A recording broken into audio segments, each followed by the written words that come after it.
Bonjour à tous. Aujourd'hui, nous allons plonger dans l'une des histoires les plus fascinantes de l'Égypte moderne, celle de Raya et Sakina. Mais avant de commencer cette incroyable histoire, n'oubliez pas d'appuyer sur le bouton « J'aime » et de vous abonner à la chaîne. Ces deux sœurs, originaires de la Haute-Égypte, sont devenues des figures emblématiques de l'histoire égyptienne, mais pour des raisons qui font encore débat aujourd'hui. Orphelines, de pères très jeunes, elles ont dû déménager à Kafr el-Zayat pour travailler dans les champs de coton.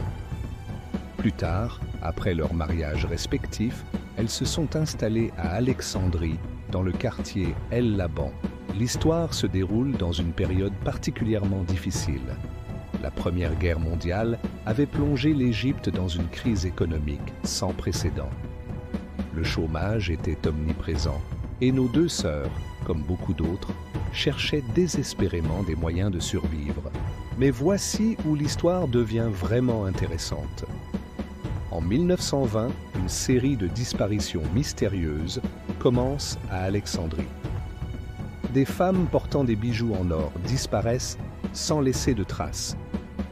La première victime signalée fut Nazli, la fille de Zeynab Hassan, qui portait ce jour-là une importante quantité d'or et d'argent. La découverte macabre d'ossements humains par un plombier a finalement mené la police jusqu'à la maison de Raya et Sakina. Mais ici, l'histoire prend un tournant inattendu. Selon certains historiens, comme l'écrivain Ahmed Achour, ces deux femmes n'étaient pas les criminels que l'on décrit, mais des résistantes contre l'occupation britannique. Cette version alternative suggère que toute l'affaire aurait été orchestrée par les autorités britanniques pour discréditer deux héroïnes nationales. D'ailleurs, fait troublant, la fameuse maison de Raya et Sakina ne leur appartenait même pas, selon les archives du cadastre égyptien. Le 16 mai 1921, Raya et Sakina sont devenues les premières femmes condamnées à mort en Égypte. Leur courage face à la mort reste légendaire, Sakina ayant même lancé au bourreau « Vas-y, fais ton travail ».